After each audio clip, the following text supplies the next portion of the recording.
Olá, pessoal, tudo bem? Eu sou Viviane, faço parte do Grupo Espírita Esperança, o GESP, de Camaragibe, Pernambuco. Você está no videocast Escutando os Sentimentos, que é uma produção do GESP. Fazemos esse programa todos os sábados pela manhã, apresentamos para vocês um capítulo de um livro que estamos estudando. No momento, estamos estudando a obra da Hermance, a obra intitulada Escutando os Sentimentos, que é até o mesmo nome do nosso programa. Essa obra foi psicografada pelo Vanderlei Oliveira e estamos já fazendo hoje o capítulo 14 e 15, porque juntamos os capítulos, juntamos os assuntos que trata do mesmo assunto. O capítulo 14 e 15 tem o título Cisão do Reino. Aqui conosco, eu queria convidar a Clotilde e a Denairan, dando as boas-vindas a elas. Obrigado mais uma vez por estar conosco no nosso programa, contribuindo aqui com esses conhecimentos que a irmã nos traz. Sejam bem-vindas.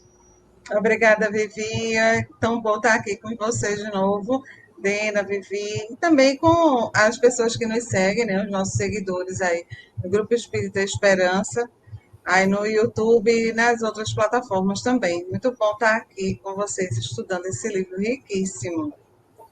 Olá, meninas, tudo certinho? Vamos embora para mais um estudo, né? Espero que todos possam se identificar e querer fazer a leitura do livro, porque aqui a gente vai fazer uns comentários, né, que são bem interessantes. Então, valeu, estamos aqui. Pois é, eu queria lembrar que a gente já está no terceiro livro de estudo, é o terceiro livro da Hermance que a gente vem trabalhando. Já estudamos Reforma Íntima sem Martírio, Mereça Ser Feliz, e agora escutando Sentimentos. A obra da Hermance é uma obra muito bonita, muito boa.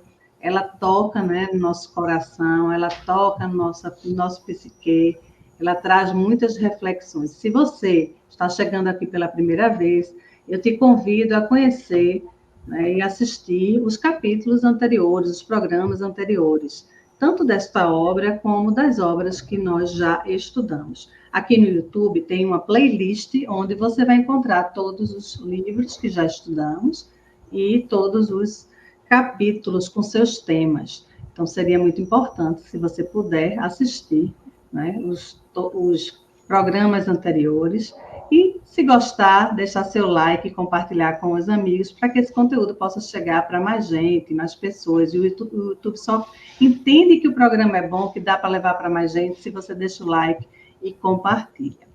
Dito isso, vamos para esse capítulo que trata da cisão do reino. Ele começa esse capítulo narrando os dois capítulos, né? Ele vai descrever uma visita de uma equipe de socorristas lá no Hospital Esperança, né, no plano espiritual, a um chamado Vale do Poder. E eu queria, Denária, começar com você perguntando o que seria, né, essa visita que esse pessoal fez, né, ao Vale do Poder.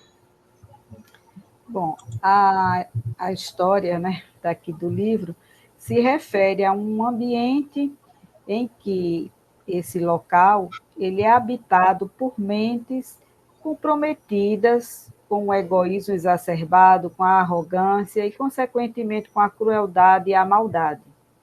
Nesses ambientes, assim como em qualquer outro ambiente, se aglomera pessoas desencarnadas com as afinidades comprometedoras, né? Então, diz, como sempre fala, que a nossa identidade é marcada pelo nosso comportamento, pela aura que nos envolve, e o nosso endereço é exatamente instigado por esse imã, né, que nos faz se associar às mentes semelhantes. É feito a gente aqui. Você, por exemplo, vai para uma reunião onde tem pessoas que têm afinidade com quem você vai conversar, com quem você escuta a música que você gosta, e repele ambientes que não lhe são adequados. Então, essa localização, esse ambiente espiritual, ele é formado por pessoas com esse compromisso. E assim como aqui na Terra existem os poderes, né, que faz com que as pessoas se reúnam em torno deles, também nesse ambiente existem mentes também muito comprometidas com o mal, mas também muito inteligentes. E nesses ambientes se aglomeram exatamente essas pessoas, em que delegam outros para o mal, que castigam, fazem, como é que se diz, julgamentos, ou seja, é um ambiente bem materializado, à semelhança do que ocorre aqui na Terra. Por exemplo, as grandes facções. Um exemplo, eu só estou tentando levar as pessoas a imaginarem isso. Por exemplo, as grandes facções, você vê num desses ambientes aqui na Terra, em que a casa do poderoso chefão tem de tudo. Jacuzzi, frigobar, todo aquele ambiente, né, que você diz, meu Deus, podia ser uma mansão em outro local, mas é naquele ambiente. E ao seu derredor, toda uma situação de penúria. E o que é que eles fazem exatamente com isso? Pega um para ser um aviãozinho, pega um para mandar eliminar um desafeto, e aí tem o ambiente de poder e os seus escravos, poderíamos dizer escravos, assim. poderíamos dizer, que são utilizados para executar os seus propósitos do mal. Então, a semelhança... Inclusive, né, Dena, ela compara essa região a uma grande metrópole. Então, a gente não vai pensar... Porque no filme O Nosso Lar, no livro, né, que é retratado no filme Nosso Lar, eles mostram o Vale dos Suicidas como um local pantanoso. E aí, esse Vale do Poder, que a irmã se traz nesse livro, não, ela compara muito mais a uma grande metrópole. Então, são pessoas, como o Dena estava falando, vinculadas pelo desejo de poder e por tudo que envolve esse desejo de poder, egoísmo, egocentrismo, tudo isso que Dena estava falando, né? E do mesmo modo que, por exemplo, aqui, quando uma determinada pessoa não executa ou executa mal aquilo que foi proposto pelo poder, elas são eliminadas, ou elas são encarceradas, ou elas são punidas. Então, a semelhança disso é o que ela comenta aqui no livro, né? Então, assim, é por isso que... Sobre esse trabalho de resgate, quando eles vão, né, essa equipe vai socorrer, eles vão buscar algum irmão que já está pronto para voltar, vamos dizer, sair daquele ambiente para um ambiente melhor, para visitar a luz, vamos dizer assim? Ele fala de 10 pessoas, né, que foram lá participar desse resgate, e eles foram resgatar uma pessoa que estava em condições de começar um trabalho para sair daquela condição. Porque vamos lembrar, como o Dena estava falando, e você também, Vivi, eram pessoas praticamente em uma condição de escravização em relação aos grandes dominadores. Né? Então, são pessoas adoecidas, são espíritos adoecidos. A gente não pode nunca esquecer que somos espíritos mergulhados na carne, e ao voltarmos ao plano espiritual, a nossa condição não é muito diferente do que está aqui, não. Então, pelo contrário, libertos da carne, a nossa condição efetiva, real, da mente, se sobrepõe em relação a todo o resto. Então, a gente não pode nunca esquecer disso. São pessoas, sim, sob o domínio de outras e com grandes adoecimentos, sobretudo adoecimentos mentais, né? E aqui no livro também ainda vem falando que esse resgate foi de uma pessoa que estava há muito tempo, coisa de séculos nessa situação. É por isso que fala, né, que quem encontra numa situação de inferno, né, que isso pode ser considerado por quem fala sobre essa questão, que nunca a pessoa sai de lá, porque é uma condição tão difícil, tão demorada, que comparativamente a uma eternidade. Mas dá essa sensação, né, Dena? Essa sensação, porque, olha, a gente tira quando está passando por um sofrimento aqui, a gente diz assim, meu Deus, esse sofrimento é eterno, porque a gente não tem noção do fim dele, né? E ele fala da importância que se é das orações, Inclusive, muitos irmãos católicos nossos fazem aquelas orações pelas pessoas que estão no purgatório, né? Eles falam assim, né?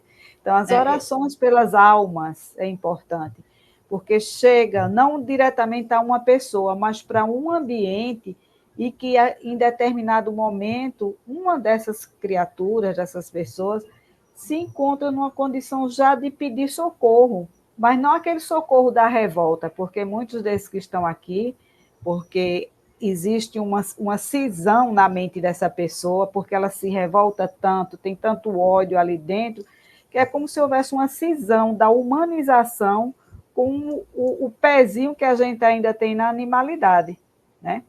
Então, ela está nesse ponto de revolta. Mas com a sensibilização das orações, das vibrações, em dado momento ele grita pelo socorro, muitas vezes clamando, Pai, me ajuda, cadê Deus nessa história? Então já começa a haver uma sensibilização que possibilita a chegada do socorro.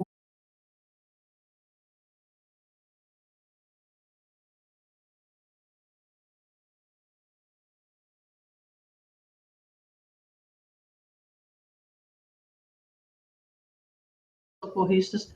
Aí, só comparando com o trabalho que algumas religiões fazem nos presídios, nesses locais, nos sanatórios, né, nos hospitais, que pessoas estão muitas vezes ali num desespero, numa situação, né, deplorável, e essas pessoas chegam com a palavra de Deus, independente da religião, se é espírita, se é evangélico, mas chega com uma oração, com uma mensagem, né? E muitas vezes ali tem seres encarnados, né, seres humanos, necessitando dessa palavra, necessitando desse socorro. Então, quando eu li esse capítulo, eu lembrei também desse trabalho que a gente faz na Terra, em algumas religiões, alguns grupos fazem, né? Porque a oração, o amor, o evangelho, ele é muito importante, né? Tanto para nós encarnados, como lá no mundo espiritual. Se sentir acolhido, né, Vivi? Faz a gente se sentir ainda gente, né? Isso, Uma outra coisa também, esse livro me lembrou essa condição espiritual desses irmãos. Me lembrou um pouco o livro Ícaro Redimido, que narra a trajetória de Alberto Santos Dumont após o desencarne, né? E é justamente um processo semelhante. E lá no Ícaro Redimido, eles falam a questão da força, e tem um outro livro também de Hermância, desses livros que a gente estuda lá no GESP, eu não estou lembrando agora exatamente qual, mas que fala da, do, do, da ação da força da gravidade também no perispírito, porque o perispírito ele é uma matéria sutil, mas ele é matéria, né? Então a força da gravidade atua sobre o perispírito. Quanto mais tempo ele permanece desencarnado, e aí vocês mencionaram a questão de espíritos que estão há séculos desencarnados, e que são esses espíritos que estão sendo alvo desse resgate, né?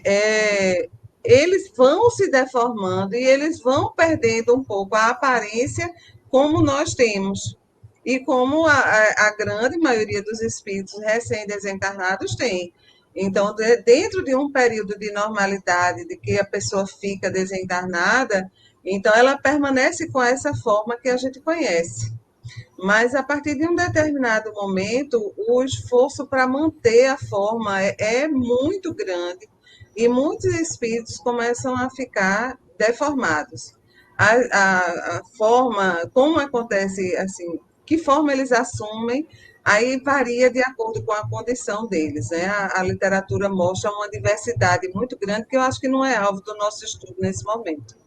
Uhum. E ela a traz semelhança também do que acontece aqui na Terra, com a velhice. Meu Deus, veja, com o tempo, você pega uma foto de uma pessoa bem jovem e uma pessoa que ficou 100 anos aqui, né?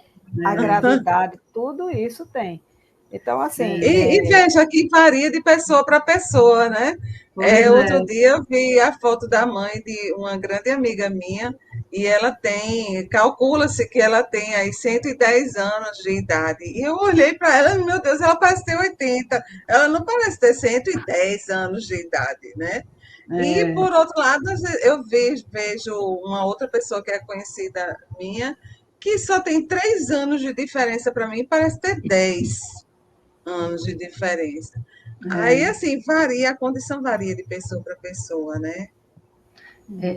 Esse trabalho de dos socorristas, ela também traz uma analogia com a parábola, né, do filho pródigo. Assim, o que é que ela traz? Vocês poderiam explicar melhor por que ela traz essa parábola do filho pródigo neste capítulo que trata dessa cisão do reino?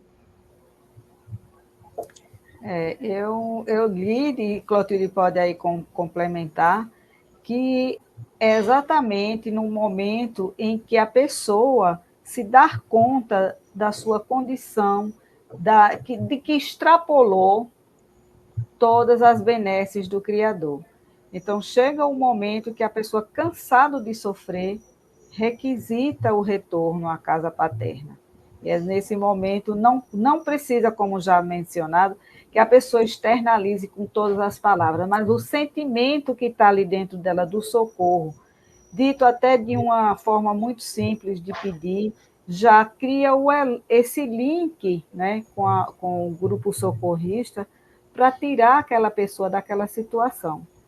Então, essa comparação que ele faz, né, que no filho pródigo, na parábola, diz que ele queria até comer as coisas que eram dadas aos animais, mas ninguém dava a ele, né?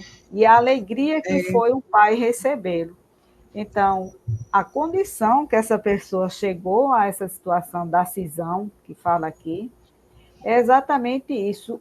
Extrapolou as benesses, porque normalmente são pessoas que ocuparam situações de poder, ou mesmo não tendo todo esse poder, mas o pouco que tinha, a arrogância predominava, o egoísmo muito intenso, que levou a essas crueldades, né, que são cometidas, né? E a gente vê Isso. tanta coisa na televisão hoje sobre isso, quantos assassinatos, quantas pessoas que são encarceradas que quem deveria ser não está.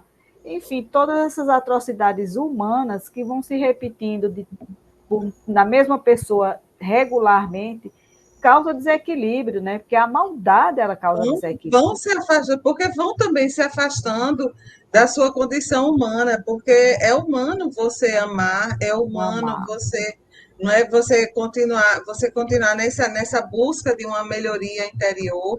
Isso é a nossa condição humana. E na hora que a pessoa começa a entrar num processo de negação de si mesmo, num processo de sofrimento, de culpa, né, de achar que não merece, como o filho pródigo, não merece aquela condição e a se comparar aos porcos, comendo a comida dos porcos, sem, por favor, sem nenhum demérito aqui aos nossos, aos porquinhos que aqui compartilham conosco, né? Mas ela começa a negar a sua condição humana. Aí, gente, é realmente um processo ele começa, como diz aí a cisão do reino, é como se ele tivesse querendo regredir da sua condição humana, só que isso não é possível, porque mesmo que uma pessoa humana esteja comendo a comida dos porcos, ela não é um porco. Ela Verdade. quer se equiparar a um porco, mas ela não é um porco. Ela é uma pessoa humana Mesmo que comendo ele esqueça a sua condição de espírito, a sua forma, mas ele isso, não deixou de ser aquele espírito, isso, ele existe ainda, ele pode não estar lembrado, mas ele isso, existe, porque nós não regredimos enquanto espírito, não é isso? E essa Existe uma isso, questão existe uma é, tentativa frustrada, como se diz, você estaciona, né? Você estaciona, sim, mas você pode ficar ali na mesma série, né?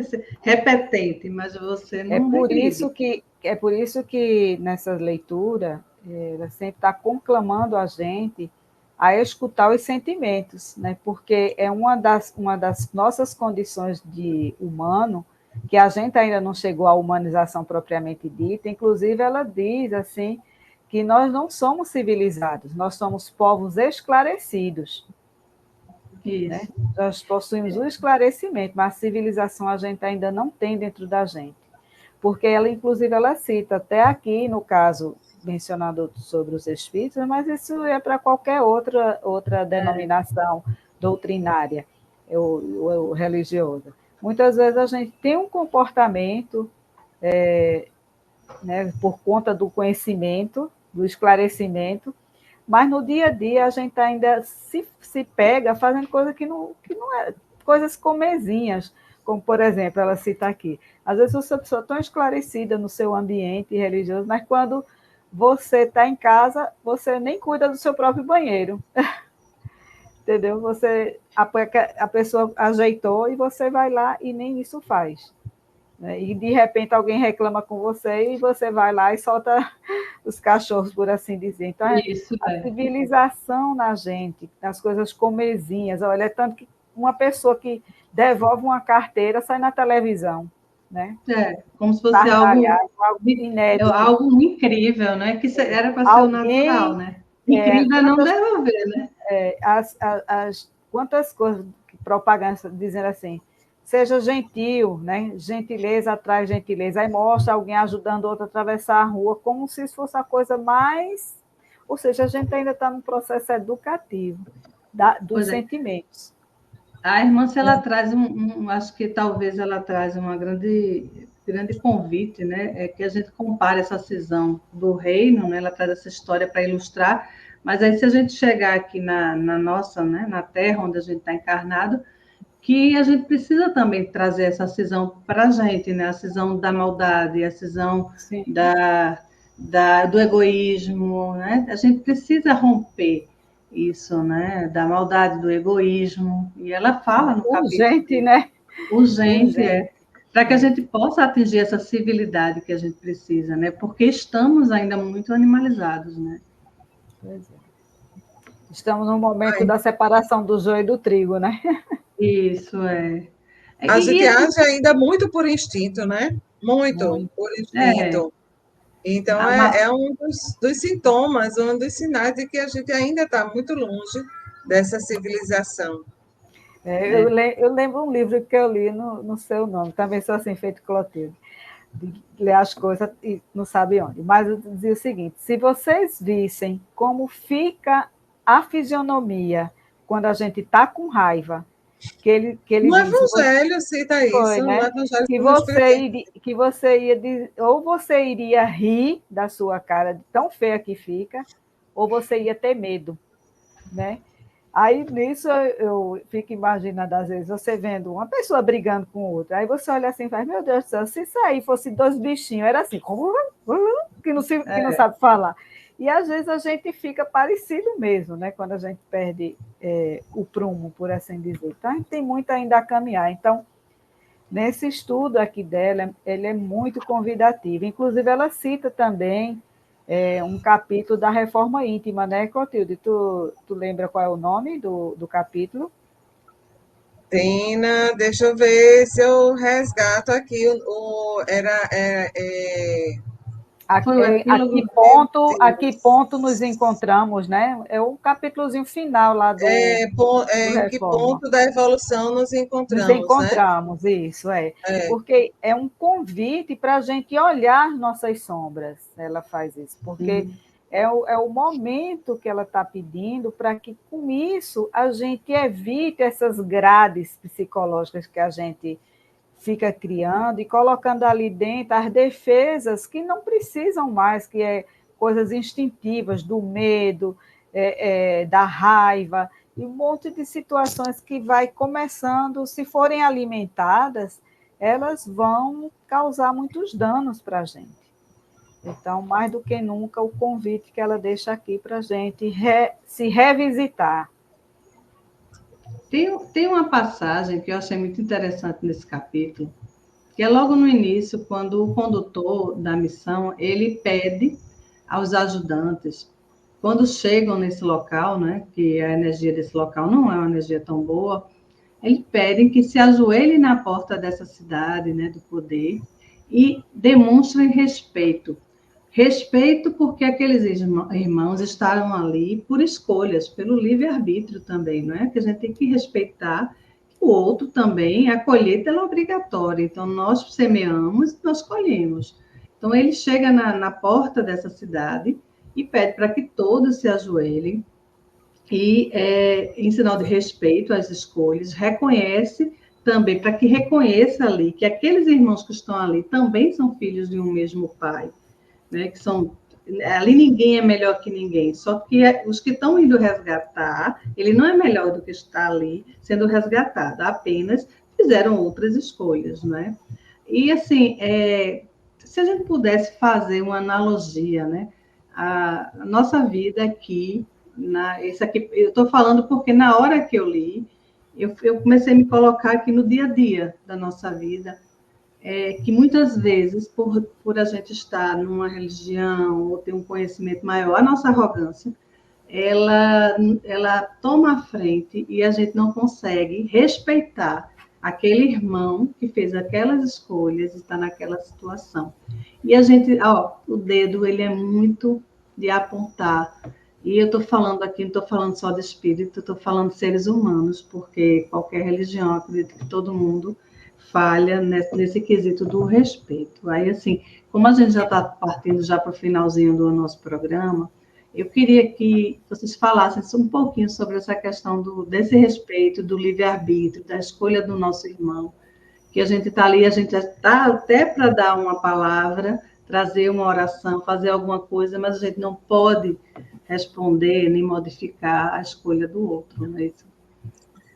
Até porque a gente não conhece como foi a trajetória do outro, os desafios que o outro enfrentou. Talvez se a gente tivesse no lugar dele, a gente tivesse caído no muito mais fundo do que eles caíram, né? Então, assim, há que se ter esse respeito pela individualidade do outro. A gente, assim, o que eu consigo falar de mais forte é isso, a gente não conhece. Como a gente vai criticar, como a gente vai entrar numa atitude, porque embora não haja uma crítica explícita, há uma crítica implícita na hora que a gente trata o outro como um coitadinho. Não é um coitadinho, é um irmão em sofrimento que precisa de uma mão amiga que ajude ele a se levantar naquele momento, né?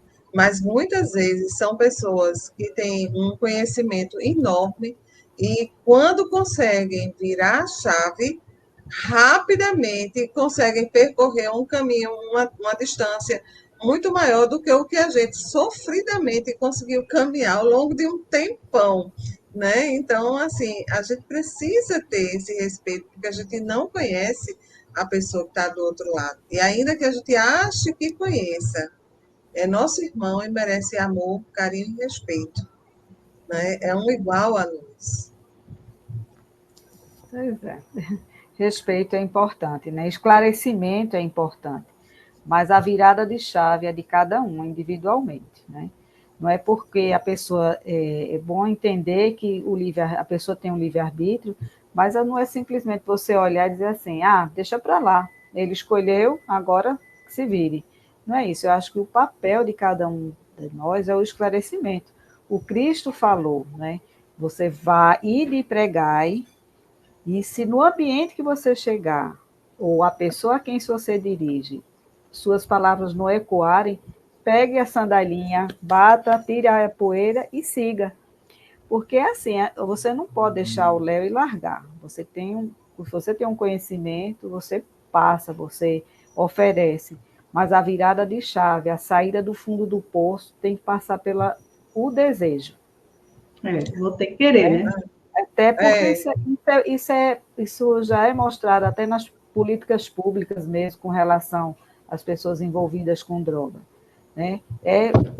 Quantos trabalhos iniciais são executados? Então, tem um ali que se agarra a essa oportunidade, como já saiu muitas vezes mencionado em reportagens, que saiu daquela condição e já passou a atuar no ambiente ali, ajudando a resgatar outros.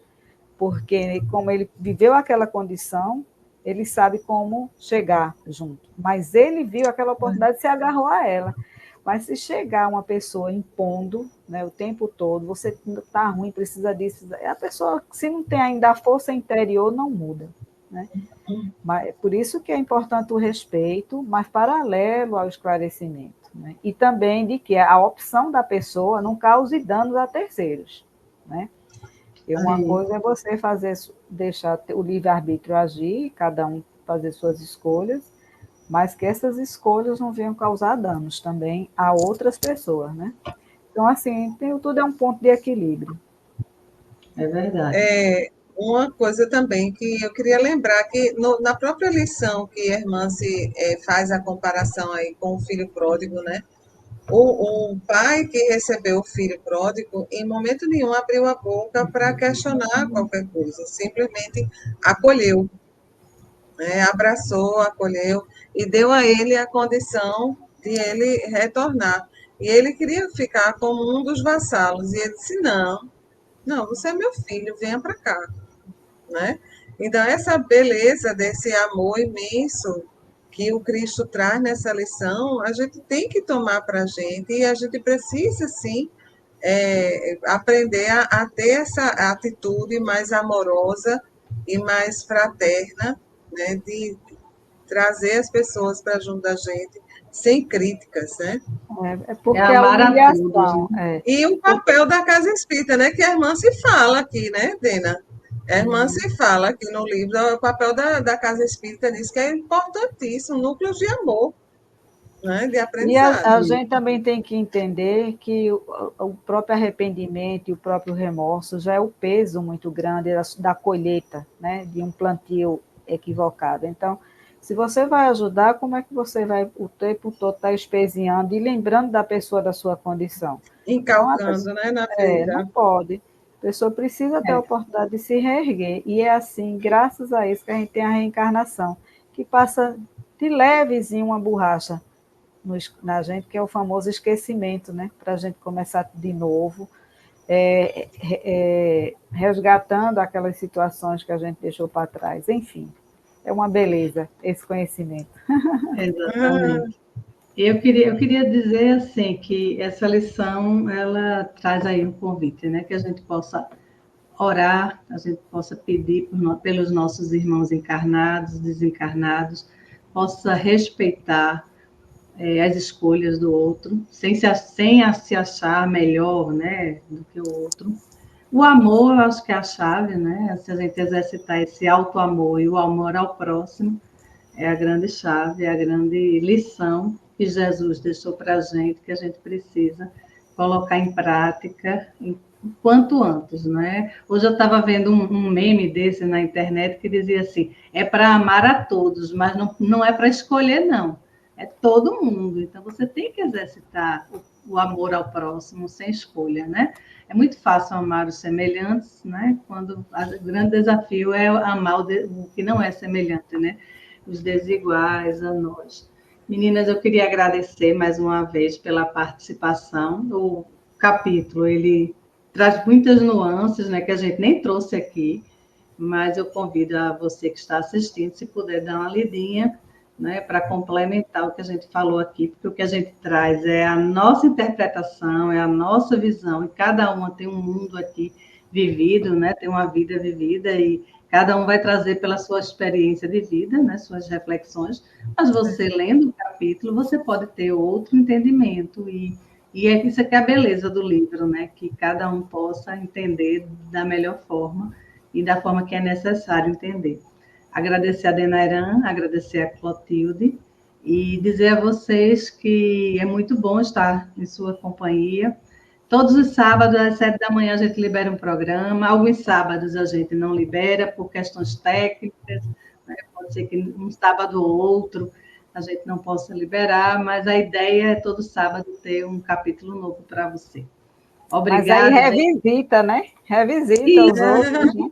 E aproveita também para dar uma lida nos capítulos, né? Porque enriquece muito quando a própria no sábado pessoa que a lê. gente não liberar, você volta lá nos programas anteriores e vê o que você não assistiu, escuta, né? Isso é importante. Se gostou, deixa o teu like, que é importante, e compartilha com os amigos. Siga o GESP nas redes sociais, Facebook, Instagram, porque é lá que você vai saber como é que chega na nossa casa, as palestras do domingo, os tratamentos e nossa programação. Muito obrigada e até a próxima, se Deus assim permitir. Tchau, tchau. Tchau, tchau. Tchau. Tchau, tchau, E Dina. aqui fica só a lembrança, passamos a cisão com o mal, com o egoísmo, com a arrogância, com a vaidade, tudo que for excesso que prejudique, façamos essa cisão. Porque o nosso reino já é o humano e a gente está em busca da angelitude, né? Então vamos trabalhar para isso, para sermos melhores, o mundo também fique melhor e a gente possa ser instrumento da paz aqui na Terra enquanto estivermos, né? Como diz São Francisco, né? Sejamos instrumento da tua paz. É isso. Então, felicidade para todos. Tchau, tchau. Tchau, tchau. Um beijo, meus amores. Tchau, tchau. Beijo.